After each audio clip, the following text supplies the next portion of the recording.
Friends, இன்னைக்கு மாலையபட்சம் டே 8ஓட lunch. இன்னைக்கு என்ன மெனுங்கிறத பார்க்கலாமா? இன்னைக்கு ரொம்பவே நிஜமாவே சிம்பிளாகவே தான் வச்சுருக்கேன். இன்னைக்கு வேப்பம்பூ ரசம், கொரடா சட்னி. இந்த கொரடா சட்னிங்கிறது நிறைய பேருக்கு தெரியும், ஒரு சிலருக்கு தெரியாமல் கூட இருக்கலாம். இது சுமங்கலி பிரார்த்தனை, அது பொண்டுகள் போது இது கண்டிப்பாக இந்த தொகையில் அரைப்பா. இதுக்கு அடுப்பில் வேலையே கிடையாது. அது நான் பண்ணி காமிப்பேன் இப்போது, அதை நீங்கள் பாருங்க. நீங்கள் அதுக்கப்புறமா வாழைக்காய் ஃப்ரை, இதெல்லாம் தான் நீங்கள் பண்ணுறதா இருக்கேன். வாங்குவோம், பார்க்கலாம். ஒன்றா பார்க்கலாம் வாங்க. இப்போ நம்ம கொரடா சட்னி அப்படிங்கிற ஒரு மல்டி டேஸ்ட் உள்ள ஒரு சட்னி அரைக்க போகிறோம். இதுக்கு அடுப்பில் வேலையே கிடையாது. இதுக்கு உளுத்தம்பருப்பெல்லாம் வறுக்கணும், சேர்க்கணும், அதெல்லாம் ஒன்றும் கிடையாது. பார்க்கலாம். இப்போ ஒவ்வொன்றா நம்ம போட்டுக்கலாம்.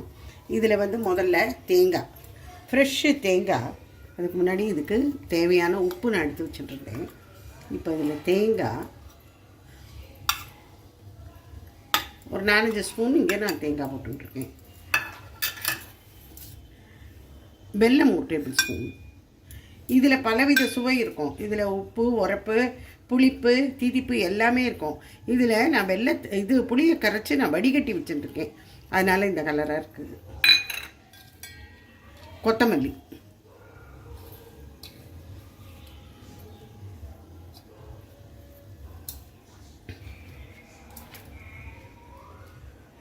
ஒரு 2 பச்சை மிளகாய். உங்களுக்கு வேணும்னா 4 கூட போட்டுக்கலாம். இங்கெல்லாம் ரொம்ப காரமாக இருக்கும் அது, அதனால் நான் 2 தான் போட்டுருக்கேன். அப்புறம் கடைசியாக பெருங்காயம், அவ்வளோதான். இதை இப்போ அரைச்சின்னு வந்துட்டு பார்க்கலாம். இப்போ இந்த கொரடா சட்னி பாருங்க ரெடி ஆகிடுது. இது இந்த பதத்தில் இருக்கணும். கொஞ்சம் தளர்வாக இருந்தாலும் பரவாயில்ல, ரொம்ப டைட்டாக இருக்கணுங்கிற அவசியம் கிடையாது. இப்போ இதை நம்ம ஒரு சர்விங் பவுலுக்கு மாற்றிடலாம். இது சுமங்கலி பிரார்த்தனை தான், பொண்டுகளுக்கு இது கண்டிப்பாக பண்ணுவாள். இந்த கொரடா சட்னிங்கிறது ரொம்ப டேஸ்டியாக இருக்கும். இதுக்கெல்லாம் எத்தனை சாதம் வடித்தாலும் போகிறோம். அது மாதிரி எல்லோரும் சாதத்தில் ஃபஸ்ட்டு சாப்பிட்டா அவ்வளோ நல்லா இருக்கும். இது எல்லாருக்கும் இது ரொம்ப ஃபேவரட்டாக இருக்கும். நீங்களும் இதை பண்ணி பார்த்துட்டு கண்டிப்பாக எனக்கு ஃபீட்பேக் கொடுக்கும்.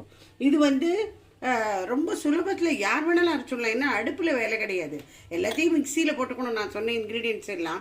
ஏன்னா இதில் பலவித டேஸ்ட் இருக்குது. உப்பு, உரப்பு, திதிப்பு எல்லாமே இருக்கும். அதில் ரொம்ப ஜோரான ஒரு சட்னி இந்த கொரடா சட்னி.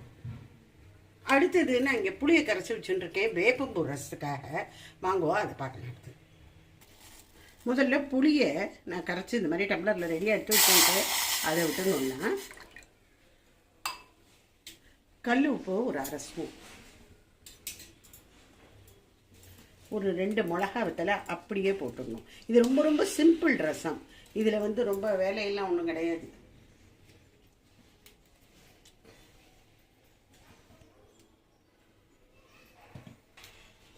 கொஞ்சோண்டு சாம்பார் பொடி, இது பாருங்க நான் இங்கே 1/4 ஸ்பூன் கூட போட்டுக்கல, அவ்வளோதான். இது போகிறோம். இதுக்கு மஞ்சள் பொடியெல்லாம் போட மாட்டா. அதுக்கப்புறம் இதுக்கு துவரம்பருப்பும் நான் போடுறதில்ல. வேக விட்டு யூஸ்வலாக நம்ம பருப்பு ஜலம் விடுவோம் இல்லையா மற்ற ரசக்கலாமோ. இது பத்திய ரசம், ஒரு மாதிரி சிம்பிளஸ்ட் ரசம். அதனால் இதுக்கு அதெல்லாம் எதுவும் தேவையில்லை, கிடையாது. இங்கே நல்லா கொதிச்சுடுத்து ஒரு கட்டி, சின்ன கட்டியாக ஒரு கட்டி வெல்லம் போடலாம். அதுக்கப்புறமா இதை விளாவிடணும்.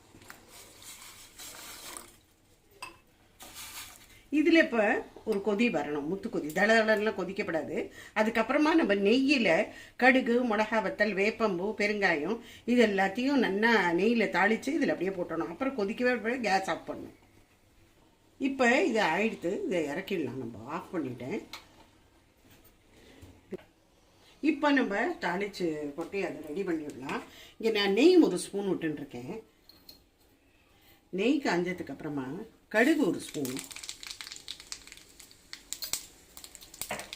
மிளகு கொஞ்சமாக, இதை நான் அப்படியே க்ரஷ் பண்ணி போட்டுருக்கேன். மிளகு போட்டால் ரொம்ப நல்லாயிருக்கும் இந்த ரசத்துக்கு. மிளகு அப்படியே அந்த நெய்யில் போட்டுக்கலாம். 1/2 ஸ்பூன் போட்டால் போதும்.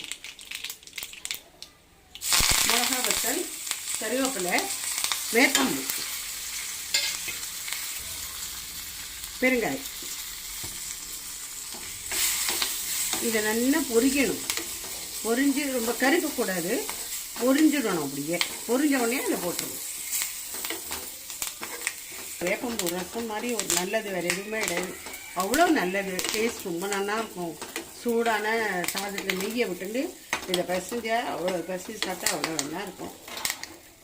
இதை இதில் போட்டுடணும்.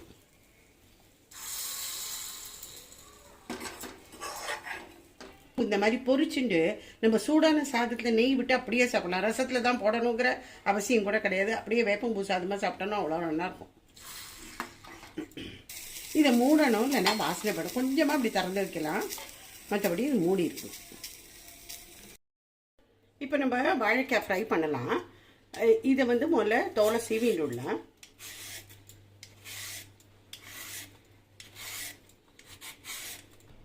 இப்போ இந்த வாழைக்காய் நறுக்கிடலாம்.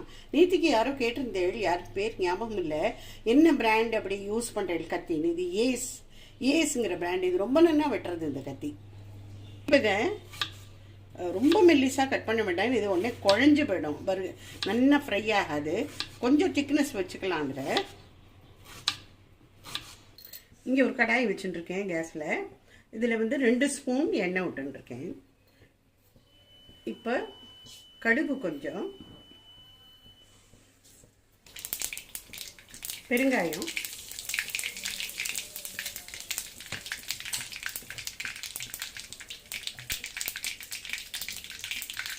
இந்த வாழைக்காயை ரொம்ப போட்டோம்.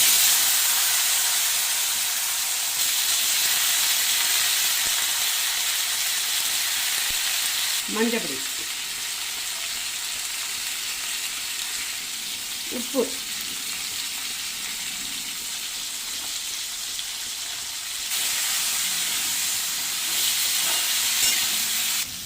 இதை சிம்மில் வச்சு மூடி வச்சிடலாம். இப்போ இதில் சில்லி பவுடர் போடலாம்.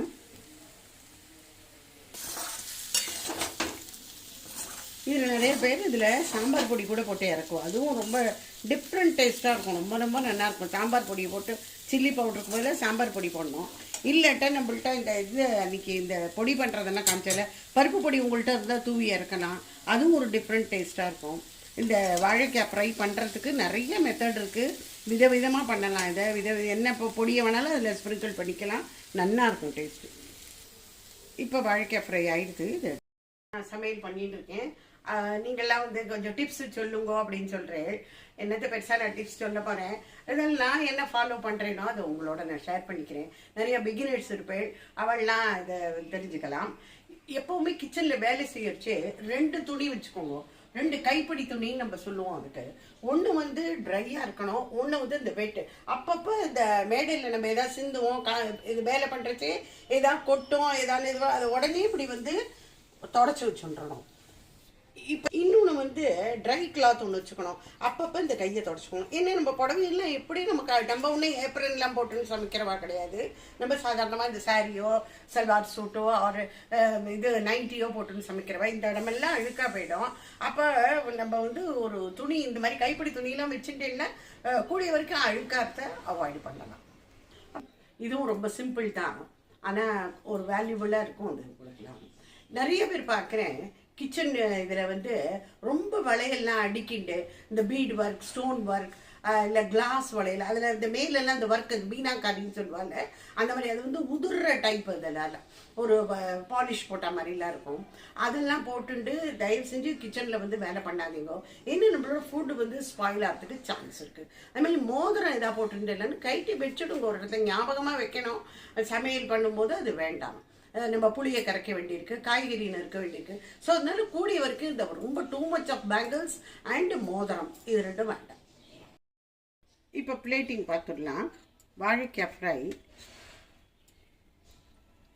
வெள்ளரிக்காய் போட்டு தயிர் பச்சடி. நான் இது பண்ணுறத உங்களுக்கு காமிக்கல. இவர் என்னவோ நாங்கள் வேலையாக இருக்கிறச்சே இவர் வந்து சர்ப்ரைஸாக பண்ணி வச்சுருக்கார், எனக்காக பண்ணியிருக்கார். சூடான சாதம், இந்த கொரோடா சட்னி,